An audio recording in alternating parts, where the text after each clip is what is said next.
All right. We've uh, we've got a few people joining, so we're at 11 o'clock Central, noon Eastern. So we'll just wait for a few more people to join and make sure everybody is coming in. Always wait for a few minutes so that everybody has a chance.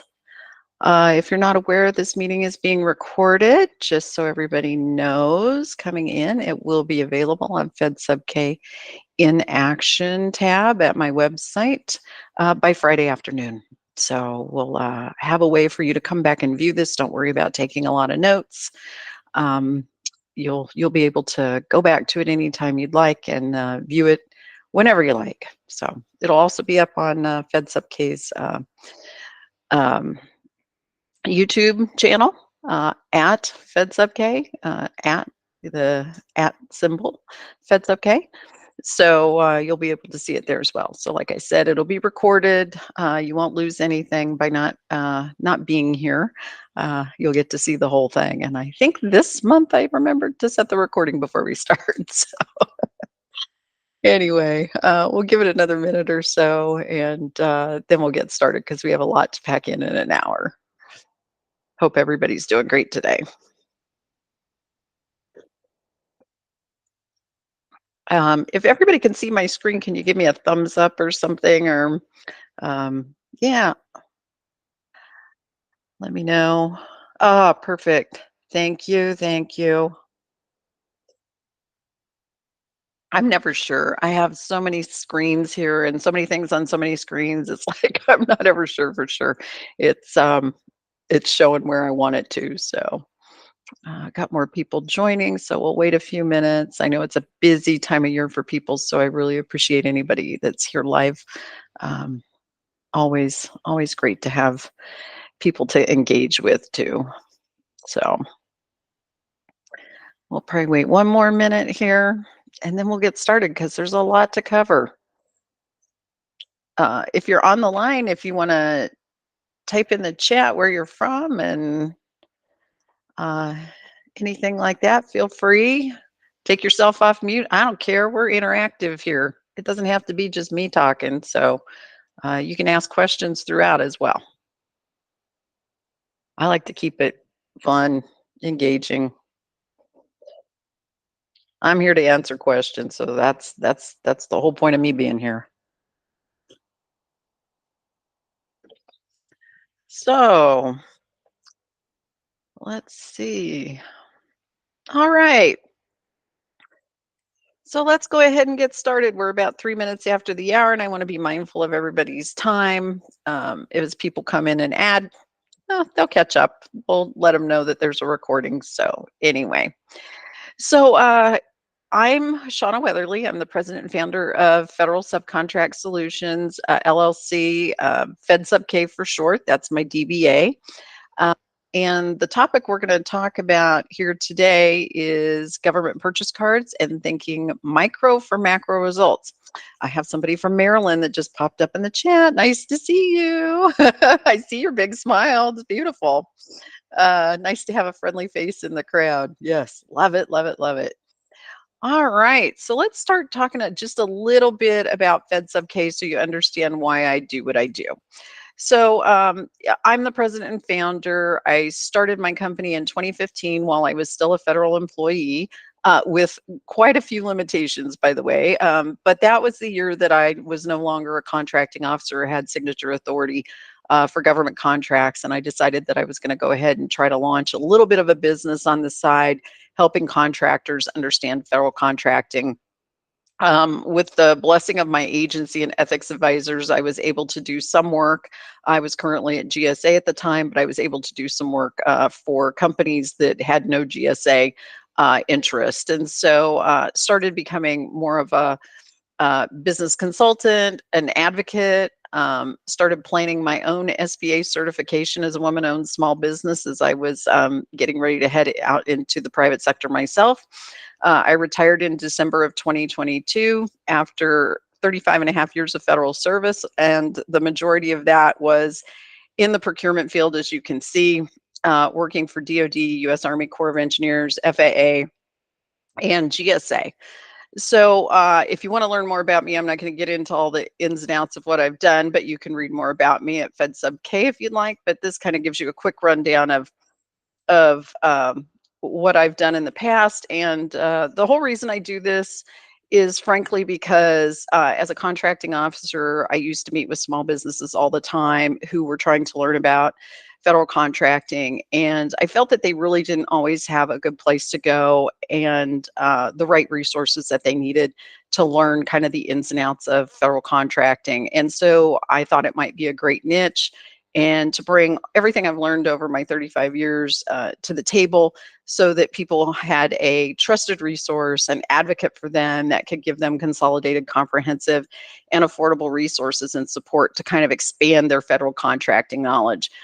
That's important to me, is to share what I've learned and to do it as freely as possible so that you get the real scoop about what's going on inside. What is a contracting officer thinking when they're thinking about certain things? What are they having to do? What is their part on the inside that you never see behind the curtain? So I'm trying to kind of show some light on that here in industry, which I think is fun because I'm learning a lot about how industry perceived government during all those times that I was in the government, and now I'm getting to let industry know some of their perceptions about government and how that works in their favor and some of the rules behind why the government does what it does. So that's why I'm in this. I want to really help small businesses.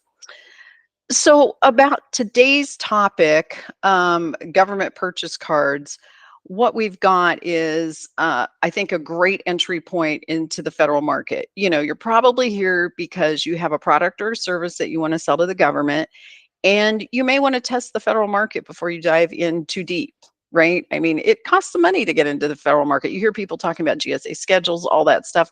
Those things are expensive, but there are other avenues into the federal marketplace that don't cost you a lot of money. And government purchase cards is one of those.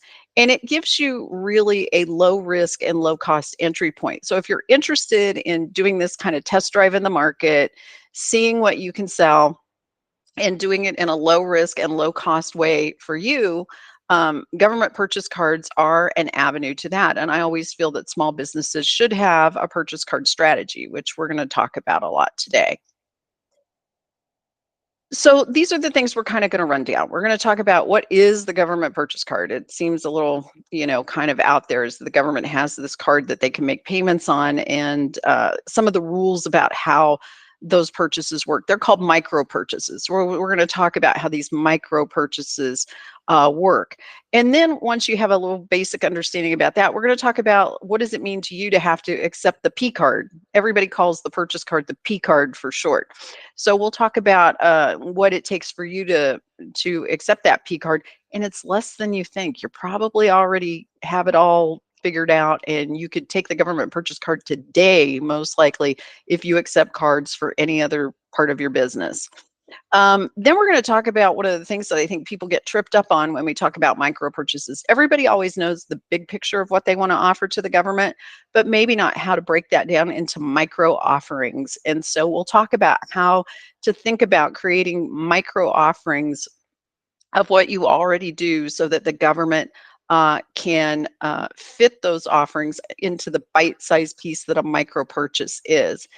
And then we're going to talk about, what the transition then looks like from these micro purchases, maybe into more in the marketplace, looking macro, bigger dollars, up to $250,000, up to $1 million, things like that, and how you can use this strategy to build the relationships you need to move further up the chain in the dollar values of contracts into the federal marketplace to really sustain a presence.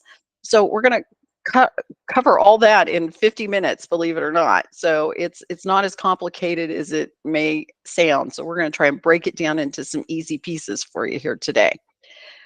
So just the basics about the government purchase card. It's typically branded under the GSA Smart Pay program. And GSA has the authority from the Office of Management and Budget to create a government-wide best-in-class contract that provides purchase card services or these cards to all the other government agencies. You can see this is a picture of what the card looks like right now for the current version of the contracts. They're in the third version of them. I actually wrote this contract when I was a government employee, so I'm very, very familiar with it. And I worked in the office for 6 years overseeing the contracts, so with the banks. So I'm very, very familiar with how this works, and I've been involved in it for a while. But this program started out back in 1998, and I actually had one of the first cards that ever came out. It services 560 plus federal agencies, organizations, and Native American tribal governments. And the thing that I think is astonishing that people don't think about is while the individual purchases on these purchase cards may be small in the $10,000 range and under, over 25.76 billion, that's billion with a B, gets spent on these cards every year, with over 14 billion of that going to small businesses. That's a huge pot of the pie. I mean, that's no money to sneeze at, right? So, and then if you look at the next stat, over 709,000 purchase card holders in the government. You're probably thinking, wow, that's 709,000 opportunities to meet someone who possibly holds this card who could actually give you a purchase. And we're going to talk about how that works. Over $20.3 million, over million, 20.3 million purchase card transactions just in FY23 alone. And that was even higher during COVID, obviously, because during these, when we have a hurricane response or natural disaster, a pandemic, those purchases go sky high. Those were much higher back in 2020 and 2021.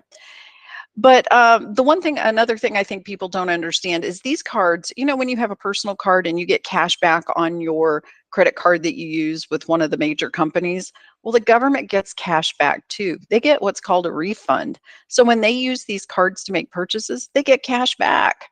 So they earned $5.7 billion in agency refunds in FY 2022 between the purchase card and also the travel card and the fleet cards that gas up the cars and stuff like that. So you can see it's a total program, and the government got 5.7 billion back in money that they can use for other things or for program management, things like that. So it's a really, really good program, and why the government's really likes it a lot.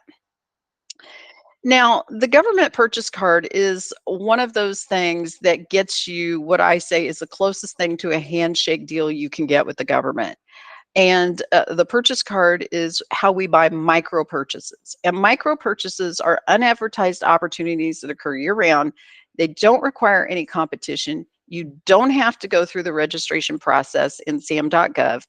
And because it's outside of a formal procurement process, you and the government have the opportunity to talk freely about what their needs are, the current need that they may want to purchase from you, and maybe even future needs, because there's no competition rules they have to worry about keeping the playing field level and all that other thing, because there is no competition. They can come straight to you and just talk to you about what you do, what you can offer, and you can formulate a strategy for that need and maybe even possible future needs. So that's why I think it's really great, because it's this free open communication with the government that you just don't get anywhere else in the entire procurement process. And the government likes using the purchase card or the P card because it's really fast and easy. It's how they buy commercial products and services all the time. They don't have to write an order. There's no signed document that you have to sign, they have to sign in order to execute a purchase under the P card. And there's very little documentation on their side. Most agencies have a very quick checklist that the purchase card holder runs through and maybe signs off on the bottom for themselves to keep in the record. That's it. It's so quick and easy. It's kind of like almost when we're buying something ourselves. We kind of run down a mental checklist in our mind about, well, does this hit the price I want? Is this the best price I could find? Was there anybody else who offered a better price? Yes, no. Why am I buying from this person? A little justification. I mean, we do that when we buy ourselves, and that's just what the government does with the card when they make these purchases, quick and easy. There's also no reporting individually. So if you think you're going to go out in, let's say, usaspending.gov or FPDS, some of those government tools that collect award data on contract awards, you're not going to see these reported in there individually. They're reported in one lump sum by GSA to those record keeping public access tools where award data is held. So the government likes it because every individual report takes time. And this is one report that's done in a lump sum by GSA on behalf of the agencies. And then again, of course, the refunds. They like the fact they get money back. Every dollar they put through, they get a little piece of that back. And that money goes to pay for all sorts of things. When I was a chief of contracting, my refunds, and I might age myself a little bit, but this is before we had laptops and things like that. We used to buy laptops with the money that we would get in refunds because we didn't have enough money in our overhead budget to buy it, or our equipment budget. We would buy those and start to have people start teleworking and being able to take computers when they went, out to remote sites. So people use it for a lot of things. They use it for office supplies. They use it for managing a program. They can use it for whatever they can buy with the card. They can use it for, as long as it's a bona fide need for the government, an official need. So when we talk about what the purchase card is used for, it's used for what we call micro purchases. And a micro purchase is the acquisition of supplies or services with an aggregate total that does not exceed what's called the micro purchase threshold, or the MPT. You're gonna hear micro purchase threshold a lot in this discussion because it will vary a little bit depending on what we're purchasing: supplies, services, construction, things like that. And so there's some rules around that, but I've got a slide on that. It's an easy go by. You'll have it. But the government says that the purchase card is the preferred method to purchase and pay for micro purchases. So anything the government wants to buy that has a total aggregate value of under the micro purchase threshold, which you'll see in a minute, the purchase card is what's supposed to be used to purchase and pay for those buys. They're not supposed to put out an order, a written order, whatever. So like I said, within the confines of the micro purchase threshold, the card is used as a procurement mechanism. It's to acquire and pay for goods and services out on the open market. The open market being anybody, right? I mean, back in the day, we used to, we're searching the internet for somebody we can buy from. We were looking in the yellow pages, if you remember those. We would, see an advertisement and we would call somebody up, or you knew Staples or Office Depot, things like that. Those are all open market. Your open market vendors, they can come to you on the open market to acquire and pay for goods and services. So that's the beauty of the P card. It lets the government go straight to the source and make a purchase under these micro purchase thresholds. So don't feel daunted by this slide. It's pretty simple, and I'm going to walk you through it. So when we talk about the micro purchase threshold, it varies depending on what the government's buying. And the reason it varies is because there are different laws, statutes that set some of these thresholds a little lower. So for example, the lowest threshold that's a micro purchase threshold is construction that's subject to construction wage rate requirements. And what that means is it's the old Davis-Bacon Act requirements, which requires that anything over $2,000 that's determined to be construction has to meet certain wage requirements, certain thresholds of wages that must be paid, fringes and benefits, to those employees that perform that type of work. The same with services that might be subject to the Service Contract Labor Standards, or the Service Contract Act is what we used to call it. That also has a lower threshold of $2,500. Now you may say that's really low, but there is a way to stretch that $2,500 into $10,000. And that would be for services that are not subject to the Service Contract Labor Standards. And we'll talk about what those are in a few slides. And also supplies. If you sell products or supplies, that would be hardware, software. We've got a slide that looks at that too. That limit could be $10,000. Now, the micro purchase threshold right now is set at $10,000 with these exceptions for construction and services subject to these Department of Labor wage requirements. It also is set at $10,000 for buying supplies and services from institutes of higher learning or nonprofit entities. And then in times of a contingency, the thresholds are set even higher, depending on if that contingency operation is authorized either in the US or outside. Now, this $10,000 threshold is subject to inflationary increases every 5 years, and the next review will be next year. So, this could possibly go up higher than $10,000, and there's a lot of push to make this $20,000 or $25,000 in that next review that would be effective October 1st of 2025. So, we will see some movement in what this micro purchase threshold is, I'm sure, coming up within the next year. So when we talk about those two lower thresholds, if you're a company that provides construction or services, you need to be aware of what these are. The construction, subject to the construction wage rate requirements threshold, like I said, is $2,000. That's set by statute. It is not subject to inflationary increases because it requires a law. It's statutory. The law would have to be changed in order to increase that. And this has been $2,000 and $2,500 for as long as I can remember, as long as I had been a federal employee. So we're talking 36 years plus now too, right? So it's been there 38 years. They have been this low. There is a talk about trying to push these up, but that would take congressional action, and that just has not happened. It seems to get killed every time it comes up in a bill. So construction is the construction, alteration, repair of building structures and other property. It includes these things here. Services is where you're engaging time and effort of a contractor to perform a task. And that task includes job categories that are subject to service contract labor standards and are not otherwise exempt by regulation or exception. There are some exceptions to the service contract labor standards, and these are those exceptions. So micro purchases for these types of services can stretch between $2,500 and the $10,000 limit, which is really, really good. So you can see here, there's a lot of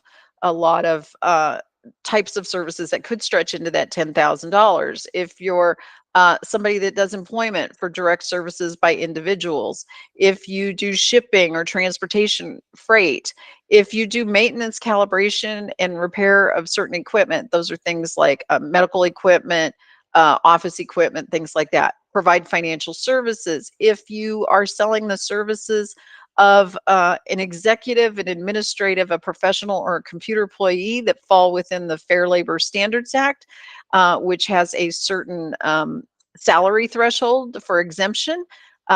You can also exempt your services. And I have an article on that on my website. I'll show you where to find it. You can learn all about the Fair Labor Standards Act and how those exemptions would apply. So that you can see, these are typically called professional services, services provided by somebody who either has to have a degree or a certain level of training in order to complete those services. So you can see there's a lot that could be excluded. If you're an IT person, you're going to fall into one of these four categories right here. If you're somebody that is a subject matter expert in, let's say, marketing or public relations and things like that, you're going to see an exception here. You're going to fall into one of these exceptions. If you're selling other things that fall into this, like if you're a staffing company, you may have an exception here under the employment contracts. So lots of things that can be accepted to stretch into that $10,000 limit. And I've been working for several years to train the government on that, how they can stretch into those limits. So still working on that.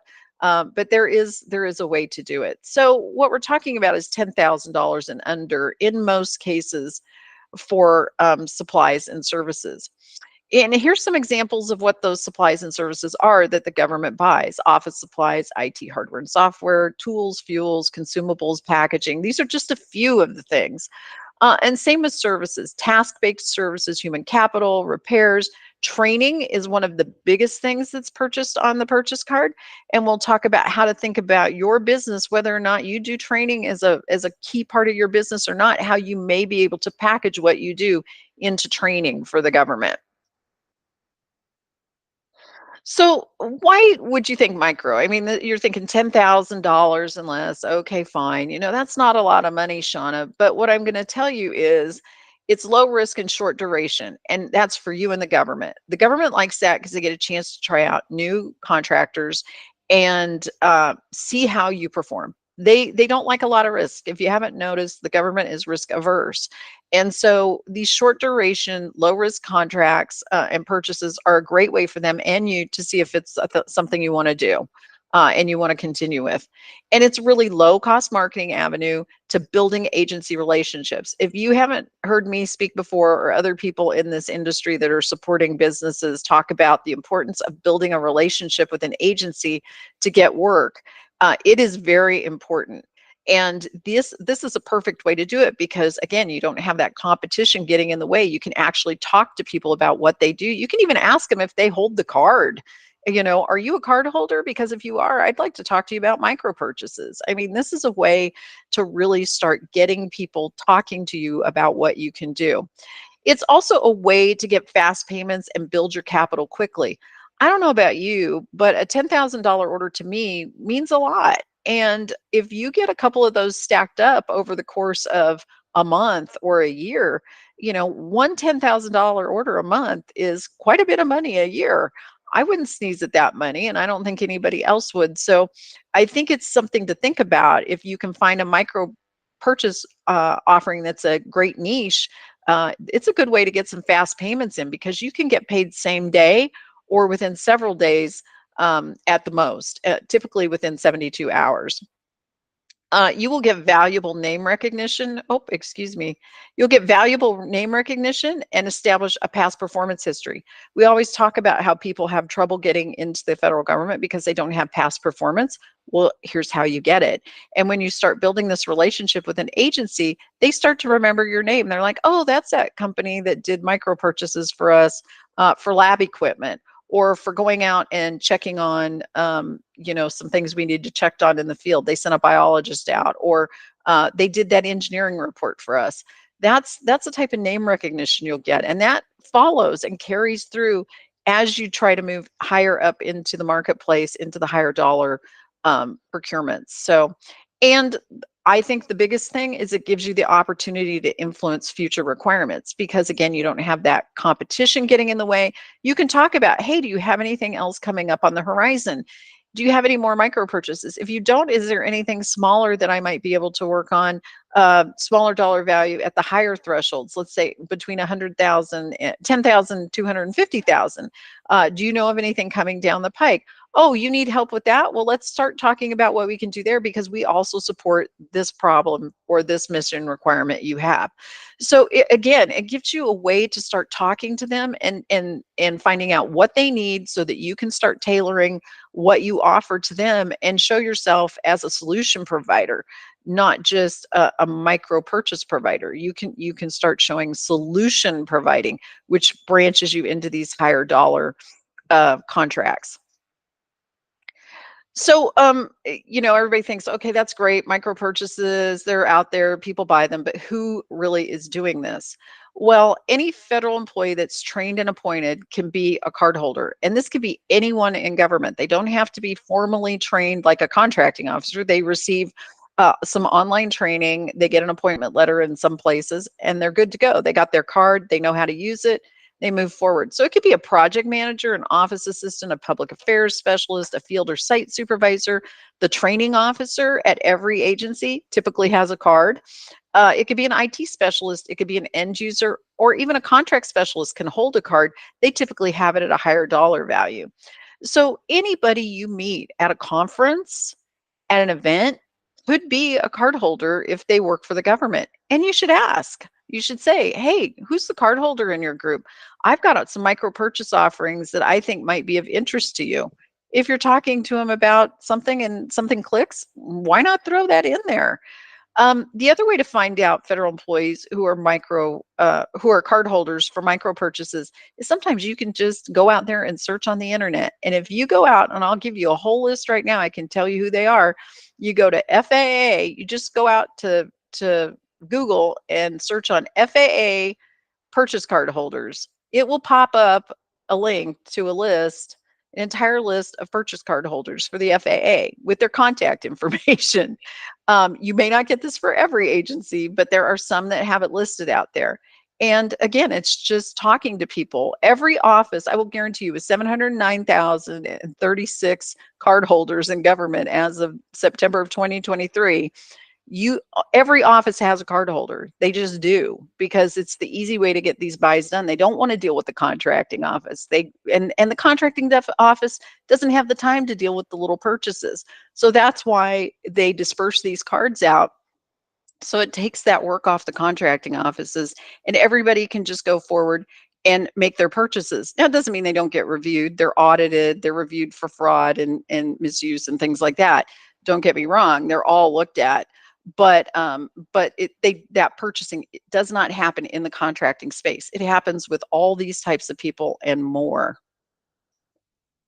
So when you're trying to market for micro purchases, this is what I tell people. Every time you meet someone from the government, tell them, we accept the government purchase card and no task is too small. And then ask them, who buys micro purchases with the government purchase card in your office? And who else in your organization buys micro purchases? This starts getting you networked with the people who have a micro purchase need in an agency. And then what I always tell people is add a statement to your capabilities statement that you accept the government-wide purchase card. And this is cut directly from my capabilities statement.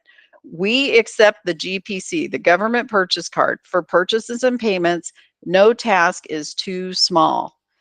That's what I want people to know. I'm here to help the government. I'm here to provide a solution. Yes, do I want a larger ticket item eventually? Of course, but be a solution provider no matter what the task is, no matter the size, because that's what's going to keep the government coming back to you, not even just for micro purchases, but even larger dollar values. They'll start telling you, hey, we're going to put something out on the street in a couple of weeks, or hey, watch for this, it's coming in second quarter. They'll start letting you know there's some things out there and to watch for them, and they're going to try to recruit you in to then start quoting on higher dollar ticket stuff, because they want to see you succeed too. I mean, there is not a contracting officer out there that doesn't want a business to succeed. I will tell you that there's not one. But if you come in and show yourself as a solution provider and saying that you're willing to take on the smallest tasks, you will start to see how that will start to accumulate into bigger tasks, name recognition, and a relationship with an agency over time. And then what you want to do is continue the conversation. You want to start talking about what are the needs of the agency and the office, what other services you offer other than what you're talking about at the moment, the small purchase that maybe you're talking about at the moment. Start talking about what you can do, what other things you bring to the table. That's how you start to build this interest in your company, that the government is going to want to know more and more and more. It's a foot in the door. It's a low cost, low risk entry point. So these are what I tell everybody to do. You go to a conference, you're shaking hands in the vendor room, where all the tables are set up, and you just start talking to the government. We accept the purchase card. Do you guys ever have any micro purchases? Oh, you do? Let me tell you what we offer as a micro purchase. What is it that you're looking for in terms of micro purchases? What do you typically buy? Have those conversations. Get comfortable with this type of discussion with government folks when you meet them in places, especially from a micro purchase perspective. Now, when it comes to you on your side as a vendor, accepting the purchase card is not hard.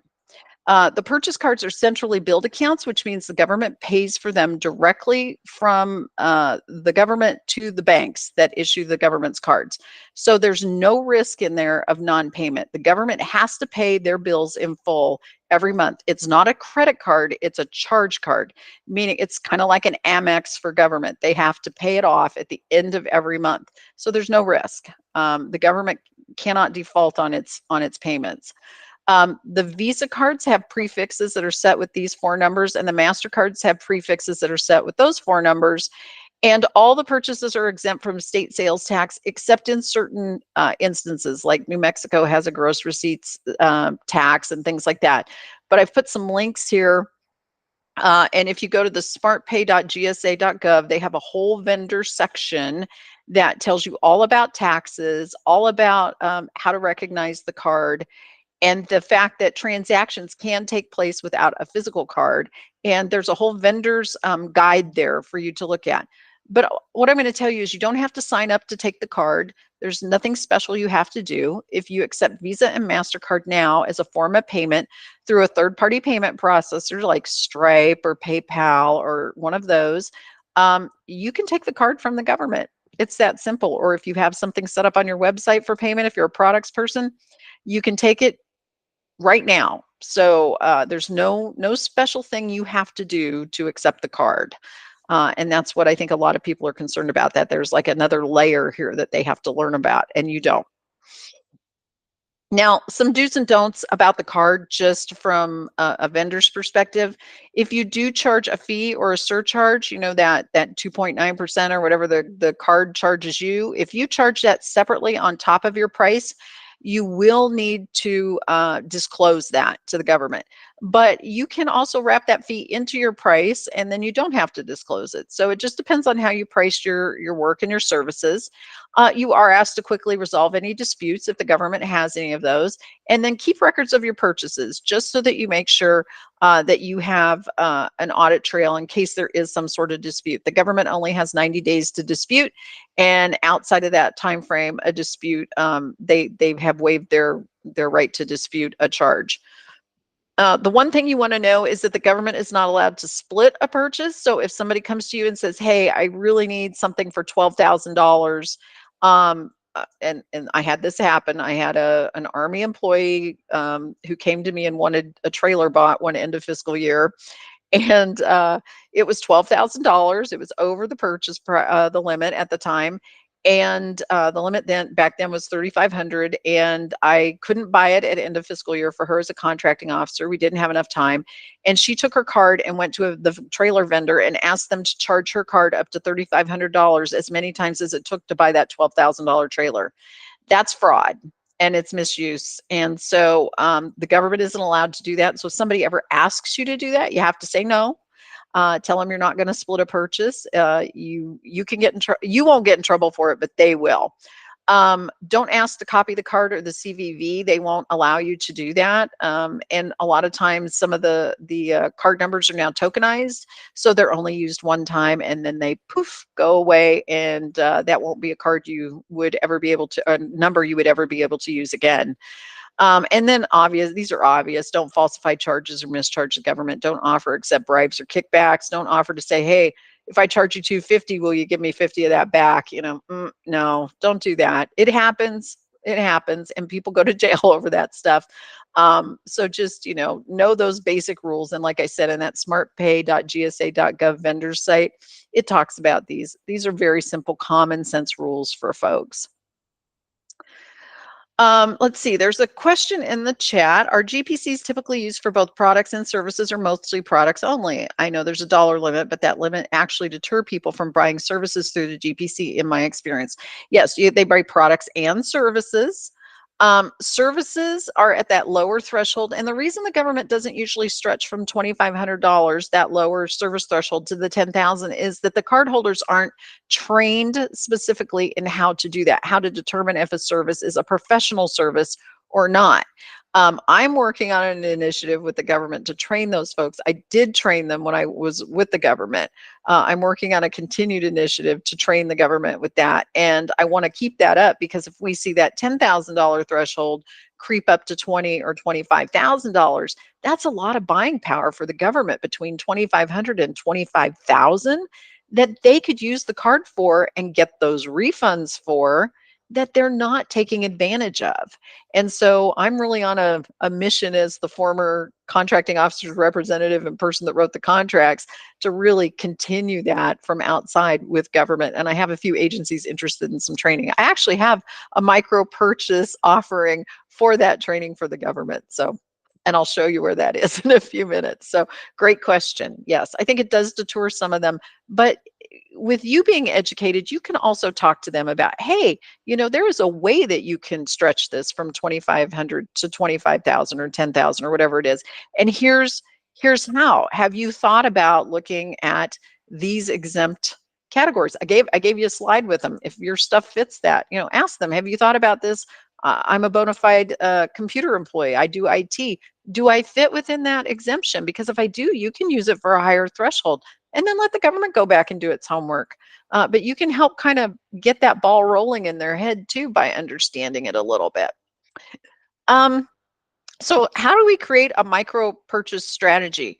Um, this is what I have a lot of people come to me about. It's like, great, Sean, I understand micro purchases and government purchase cards, but I'm not really sure how to take what I do and break it down. So I want you to think about what you can do versus what you want to do. So typically what we want to do is we want to sell the government our entire suite of services, right? And we want to do that for a large dollar value. And we want it to make it this huge, complete, approach and solution for the government. But that's not what you can do. You can do all the individual pieces of that suite of solution, and you can break it down and package it into discrete tasks for a fixed price. Let's say an assessment, helping write a document, creating a report, or you can offer your expert services within your field at an hourly rate, like as a subject matter expert, or providing some hourly support services to fill in gaps for the government where they may need some support. So there's several ways to do it, and I've got a few examples here on this. I want you to think about by the hour or by the task. So you can see I've got a couple of different categories here. IT cloud services, you could do an assessment, you could do some infrastructure work, you could be a SME. I've had people, we've used the micro purchase threshold to create apps for some of the stuff that we did in GSA SmartPay, to create an app for our conference so that our conference goers could access this app and have their schedule on there and know what rooms they were going to and things at a 3-day conference. We did that under a purchase card purchase. For engineering services, you may provide some project management support, some estimating support. Engineers don't just do engineering, they do estimating, and they do individual pieces of the work. So you can see breaking it down into what you know. Maybe for environmental safety, you could do safety training, safety assessments, help with safety plans, training, like I said, webinars, workshops, and classes. Whatever you do and you're an expert at, create a webinar, a workshop, or a class around that, and you can sell that to the government. I'm doing right now, purchase card training, how to be a COR, basics of micro purchases, things like that. Those are my offerings, my micro offerings that I have up on a platform that I'm going to show you here in a minute. Also, HR services, hiring services, marketing services, social media. How about managing someone's social media account, helping with the public affairs, conference support? There's management support like administrative research analysis and budget. And then there's other things, like I said, app development, maybe being a guest speaker. You could even offer being an expert guest speaker at a conference to the government. Doing market research, helping the government do some things like that aren't necessarily glamorous, but solve problems and provide solutions and support for the government in a micro manner. So, one of the platforms out there, I talked about how to market if you're talking with people face to face, or you're in meetings, or you meet people at a conference, but there's another way. And William Randolph is the founder and CEO of micromarket.co. And micromarket was created by William to create a solution for his own problem, which was, I need to build a website that shows what I offer to the government. William is a former government employee, SES, with Department of Education, who was in contracting, and realized that, as he was working on purchases and things like that, I was too. We both know, as former government employees, there's no one place for the government to go. They can find products on Amazon, and products are easy to find, but services not as easy to find in the microcosm of a micro purchase threshold. He created this platform for himself and decided to share it with everyone, and made it micro market. And what it is it's a platform where you as a vendor and then the government as a buyer can come together in one place. You can post your micro offerings, and the government can buy from you or contact you at this space. And it's a connection point, and it's free to you. And so I just want to show you this because I think it's a great platform.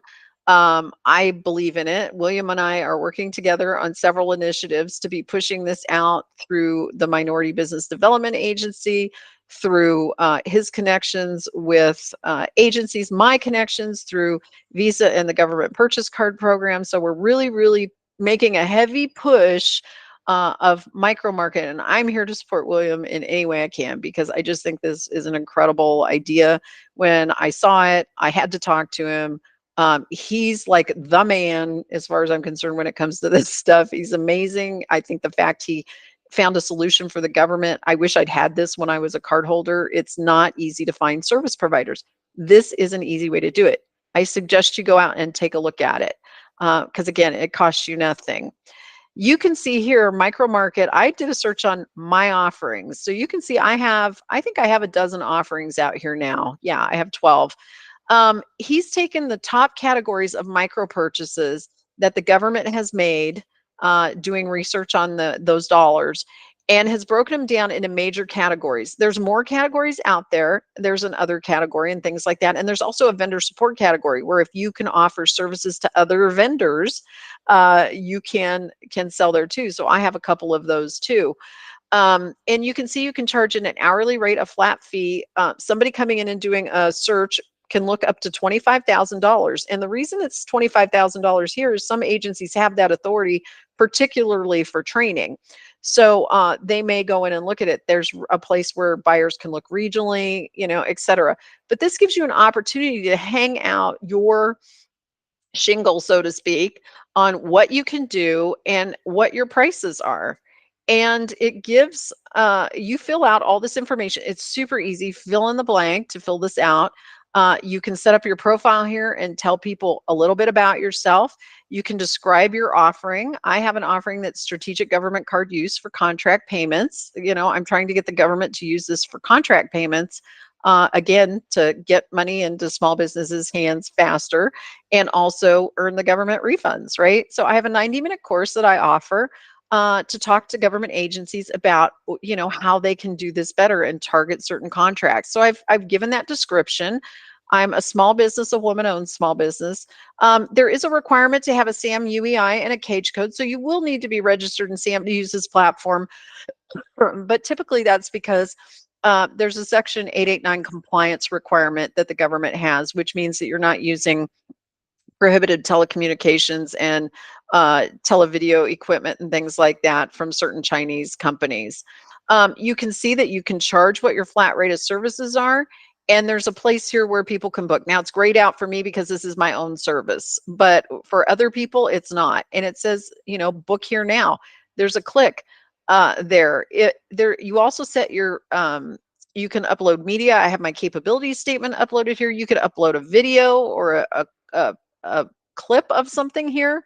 And you also set your own cancellation terms, whatever that is. Like my terms are, if you cancel more than 7 days out, it's 50%, penalty. And if it's less, then, it's greater. So, you set all that yourself and have it out there. So, and there's also going to be a tab in your profile or in the listing when it's viewed by the buyer, that they can even just contact you. Maybe they want to talk to you more about this, or they need something that's slightly different, or they like what they see, but it's not exactly what they need. They can even send you an email. And then Micro Market also has, when buyers put requests out there, it will send you a request, an email that says, hey, there's a offering out here from the government you might want to take a look at. So it works both ways. It's really great. The only thing you have to do is have a Stripe account to set up with this, because payment is done through Stripe, but that's super easy to do. I did it in less than 2 hours. And that was stopping and starting to take phone calls. So, and if I can do it, quite frankly, anybody can do it. So if you already have a Stripe account, you can even link it here. It'll show up separate in your Stripe platform when you go into Stripe as Micro Market, and then your other business platforms. So you can see those charges separate too. So really nice. I think it's a great tool, and William's done an excellent job with it. I highly recommend everybody take a look at this if you're interested in the micro purchase arena. Now, micro purchases help you meet people and connect you to larger contract opportunities, like I was saying, as you're talking to more people. And these are the 3 general acquisition thresholds. These are the steps you're trying to climb in federal procurement. You start with the micro purchase threshold. Those are equally distributed. They go to large and small businesses, but you're trying to branch yourself up into the simplified acquisition threshold. That's where all the work is all set aside for small businesses. Those are purchase orders, blanket purchase agreements, things like that. So that's the next layer that you're trying to get to. After micro purchases, you get your foot in the door, you get that name recognition, you get some past performance. That helps bridge you into providing a quote under simplified acquisitions. And then as you build more experience there, you can then start reaching into the over $250,000 mark where there's small business set asides and things like that, where you have big contracts that run for 5 years. We're talking over $250,000 and above. Those are the things you see out on, you see simplified acquisitions and other than simplified out on SAM.gov and other tools that can give you opportunities in the federal marketplace. But this is the stair step you're trying to climb. So you can see micro purchases can be the first step. And like I said, a low risk, low cost step to you to start climbing this staircase into the federal marketplace. Now, when you're transitioning from micro to macro, if you're interested in being a prime, you're going to start looking at federal marketplace research, who's buying what you're selling, and try to look at that at a bigger level, because those individual reports will be out there. Agencies will report on those, and you'll want to see what agencies are buying what I'm selling and start to target those, and then look at procurement forecasts. They're located in two places. You've got the links here.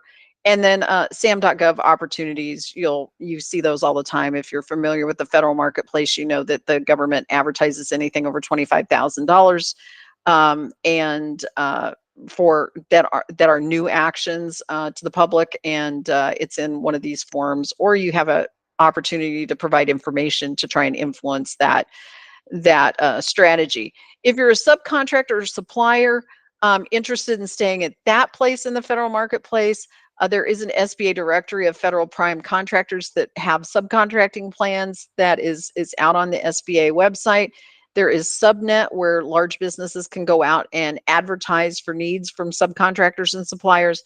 And then different agencies and prime contractors have their own supplier portals that you may need to register in to do business with them. So there's two avenues to go beyond micro purchases. You can be a prime, you can be a sub, you could do both, quite frankly. But that's how you start transitioning from those micro purchases into the world of macro. And I have more, I have a couple other videos on that I've done the last 2 months, and I'll be talking next month about how to use these procurement forecasts as we head into FY25 to look ahead at what's coming down the pike for a year for an agency, and how you can see if the acquisition strategy is already built for it or not, and maybe influence that. Now, the card can be used a couple other ways, not just for procuring on the open market, but if you have an existing contract, sometimes the card is allowed to be used as an ordering mechanism under that contract. And again, like I said, I'm trying to get the government to use the card for more contract payments to get money into the hands of contractors faster. So as an ordering mechanism, if you have a GSA schedule or you acquire one, the card is allowed to be an ordering mechanism under those schedules. Some of the government-wide contracts allow it, and then some agencies also allow it in their individual contracts. It has to be authorized in the contract terms, and it doesn't mean that the government still doesn't have to comply with other procurement laws. When you're ordering, you still have to have a written order. You still have to have certain things have to be in place, like money has to be available, all those things. All the normal procurement laws have to be complied with. It doesn't throw any of that out the window. If there's competition required, let's say under a pool of contractors, that still has to occur. But it's just a quicker way for the government to actually make some of that purchasing happen. And then as a payment mechanism, the government can use it to disperse. You have to agree to accept the card as a payment mechanism. There are some limits on the payments that can be made, but they're very high. We're talking in the millions. And the benefit to the government of using that is that 1099 that typically gets written, instead of the government having to do it, the credit card company does it or the card company does it because the payment was made through them. It can be used as a payment mechanism, though, under any contract, even if the clause is not in the contract itself. So if you have a contract and you want to get paid by the card, you can ask to be paid by the card and see if the government is interested in doing that. However, when you do that, you're not going to get prompt payment penalties. So if the government's late on a payment, you won't get that because they consider prompt payment is only between the government and the entity. If the card company is paying it, the card company cannot be on the hook for prompt payment penalties. So this is why you'd want to accept orders and payments by the P card. It gets you improved cash flow. It increases your cash reserves. It gives you the opportunity for affordable credit, and it accelerates your growth opportunities because you're not waiting for a 30 or 60 day or even sometimes 90-day billing cycle by the time you get paid from the government.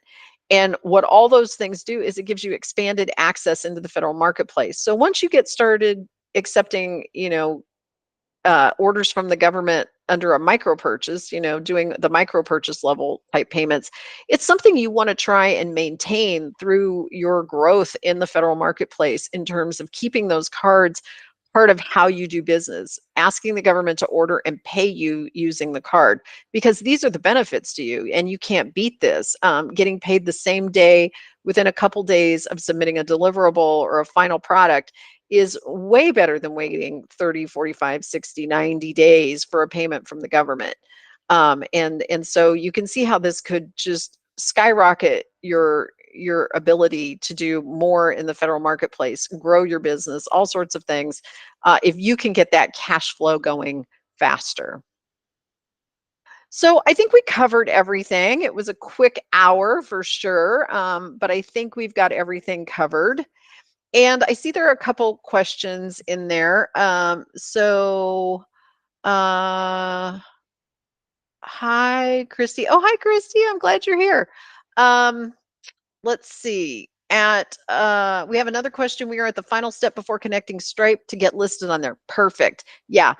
And go in, it's really easy to go in there and adjust your offerings and micro market. And again, linking Stripe is very easy. Another question, is it only for small businesses, or are there contractors who are new to federal also eligible for the same, who are not small in one or more NAICS? No, you don't have to be a small business to do micro purchases. It's open to large and small. It's just a good entry point for smalls. So larges can do it too. And because there's no requirement that it's only for smalls at the micro purchase threshold.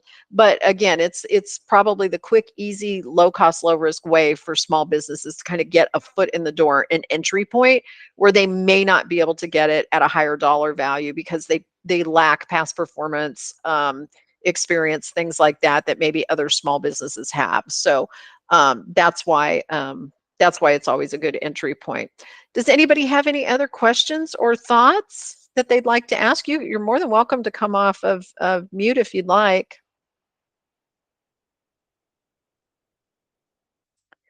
Awesome. Well, let me just show you a little about my website, because I've created it to try to be a one-stop resource for businesses, particularly small businesses. Here's the front page. Like I said, I'm here to expand everybody's federal contracting knowledge. I have under a resource library, I have a group of quick links. There's several categories that go on for good page, that point out links to all different federal contracting links across government with information by category here, and it's in alphabetical order. There's even a category for free resources. So if you're looking for Apex accelerators, things like that, you'll find it there. I also have guides and templates, things like that. I do a curated list of small business events. I go out to the major agency and SBA small business events calendars, and I pull out, because I know small businesses, you're wearing a lot of hats. I am too. You want to spend your time wisely looking for things that really are meaningful in terms of training. I go out, I read through the descriptions of the training, and I pull in what I think are the best use of your time and try to provide those here with the resource links to register directly, and also let you know about upcoming conferences and events. Here's those small business calendars directly out there as well, so that if you scroll down from the list, and so if you're targeting a specific agency, you can find their small business calendar for them as well. I do have a blog. It's called FedSubK Now. I do a monthly email. I don't spam you. It comes out the first weekend of the month. And I do 2 new articles every month on basic acquisition topics, and also a policy wrap up and things like that, and some other special announcements. We announce these webinars in that as well. You can see they're broken out by topic. So if you're interested in just GSA news or Department of Labor news, you can find things broken out that way. I also have a support provider network. I can't do everything. I do mostly educational and some small business ad hoc support, getting people kind of understanding how to view the federal market. But I have a lot of support providers, and I have a list of businesses that I've worked with and met over the last 18 months and 2 years, who do things that I don't do, like business development, maybe some cybersecurity training, things like that. Have tools that you can use to find business opportunities, write proposals using AI, things like that. I don't get anything from these folks. They're just people that I think are trustworthy. And if you came to me and asked who would I recommend, here's the people I would recommend. So you can go out there if there's something I can't help you with, but others could. I want you to be able to find those people easily. And then this recording will also be up on my website, FedSubK in Action, with every monthly one we do, and other recordings I've done with some of my support provider network on other topics that might be of interest to you. So I just appreciate you being here today. I thank you for your interest, and I look forward to answering any other questions. And let's see, I've got some questions here in the site. So let's see, are micro purchase SAT OTC OTA acquisitions exempt from AbilityOne Skillcraft regarding purchasing guidelines in FAR.Point 8.7? No, they are not. They're supposed to look at those first. But there are, like AbilityOne, if they for some reason can't meet the product or service requirement in the time frame the government requires, then there's a way to justify around that. But no, they have to go to required sources of supply, mandatory sources of supply and service are always going to be there first. And but it doesn't always necessarily kick in at certain levels. It depends. We talked about some of those micro purchase thresholds. How to buy products. It seems like 19.502 would be applicable. Yeah, I mean, there's some of those things with AbilityOne that comes into play. I'd have to go back and read 19502-1B to see for sure if that's the case. But yeah, I thank you for the compliment on the website. Would you be able to register calendar events for these webinars? Yes, I would love to do that at some point. I'm just not there yet. I'm working on that process. Thank you. Thank you everybody for being here. I appreciate it. And like I said, this recording will be up on the website by Friday afternoon and up on the YouTube channel as well. And I will also post a link in LinkedIn when it's available. So if you want to go out and see it again, you can. And I hope you give micro market a chance. I hope you give micro purchases a chance. If you have any questions, feel free to always send me a direct message on LinkedIn. I'm happy to answer there, or you have my email address here. So hope you all have a great rest of your day. And thank you again for joining me. I really appreciate it. Thank you so much. I appreciate the support. Talk to you all soon.